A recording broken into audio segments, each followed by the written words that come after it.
Hi everyone, it's Dr. Ramani and welcome back to this YouTube channel on narcissism, difficult relationships, and toxic people in general.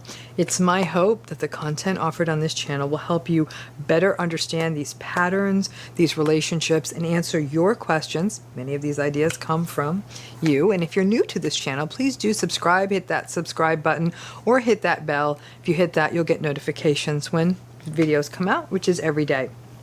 So many of you have said to me, or said to us, and said to the comments, what the heck is the difference between a healthy versus a narcissistic relationship? I've been in an unhealthy one for so long, I don't know the difference. So in these little series, we're going to take on all kinds of issues. And in this one, we're going to have this sort of side-by-side descriptions of healthy relationships versus narcissistic ones. Like I said, so many people have reached out and wrote in and tell me, you know what? I'm beginning to realize that half of my problem is that I don't even know what a healthy relationship looks like. So like I said, in this little series, we will take on some issues that come up in relationships and the difference between how these themes and these dynamics may play out in a healthy versus an unhealthy relationship. So let's begin with a dynamic that's probably never healthy, but let's break it down, which is insults. This is an easy one to begin with. Most of you are like, yeah, insults don't seem like a healthy part of a relationship, because by and large, healthy relationships do not involve insults per se. Insults can be anything from a diminishment of someone's abilities, telling someone, yeah, you're a lousy cook, you're a terrible provider, you're the worst present wrapper I've ever seen, whatever an insult would be.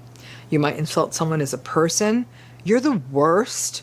I can't believe I have to be seen with you. I can do better than you. Insults could be about a person's appearance, a person's preferences. The list goes on and on.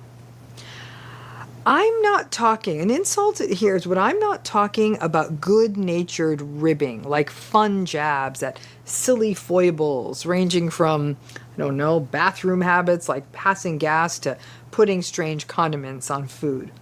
We know the difference. An insult has edge, it has a sneer, it has contempt. An insult is intended to harm. An insult, here I'm talking about devaluation, dehumanization, making someone feel less than. It doesn't feel funny. You don't want to laugh. It leaves you feeling angry, hurt, not enough, and unsafe. That's insult. And insults, frankly, are the love language of the narcissistic relationship.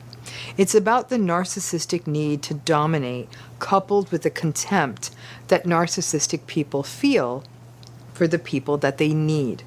So by insulting them, it limits any kind of intimacy and any kind of vulnerability, and it also allows the narcissistic person to maintain control, power, and dominance. Now, in a healthy relationship, insults aren't a thing. Good-natured ribbing, for sure.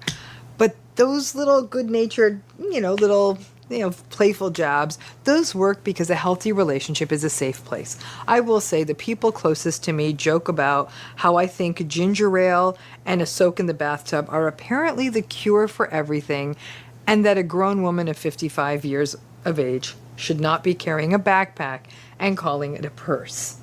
And I joke with the people who are very close and dear to me how they need to stop watching Lifetime movies and considering a Lifetime movie to be a documentary. And those of you I'm talking about in my life, you know who you are. And we talk about it and we know it makes us smile and laugh and we don't feel hurt.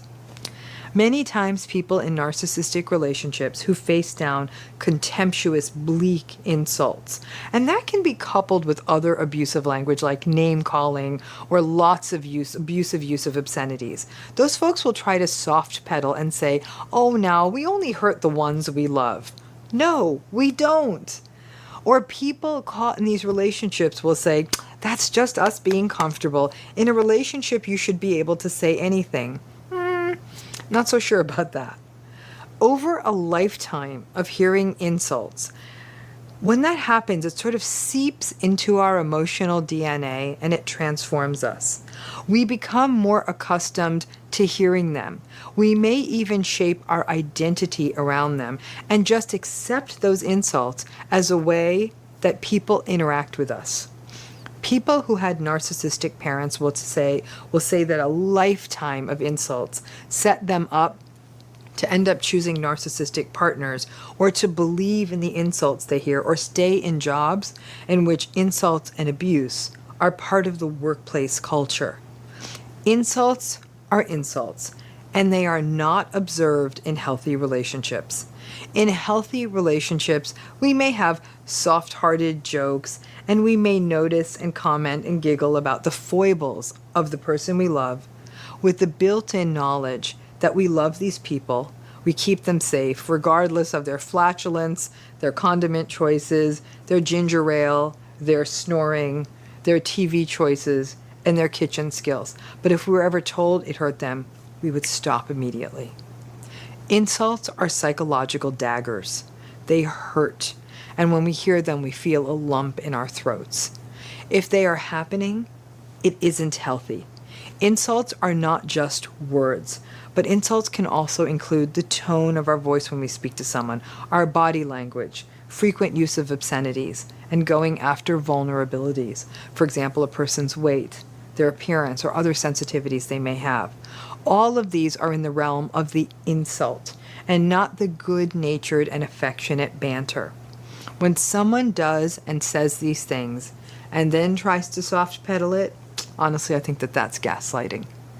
Contempt is the death of a relationship. The research of John Gottman has consistently shown that, and insults are a primary means of communicating that contempt. And if you feel you have to stay in a relationship characterized by insults, always remember, don't justify those insults to yourself or rationalize them.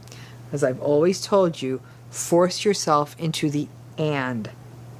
For example, I am in a relationship with a person and they regularly insult me. Why do I want you to do that? Because it creates a personal accountability for you and keeps you from falling too far down the cognitive dissonance well. Again, I'm never here to tell any of you to leave a relationship or stay in a relationship. I'm here to tell you what the geography is and give you the tools you need to navigate it. But to recognize that if insults are happening, it's never okay. Like I said, force yourself into the and. I'm in a relationship and I'm insulted. From there on in, you decide how you want to proceed. Stay in it, leave in it, set boundaries, but just don't justify it. So thanks again.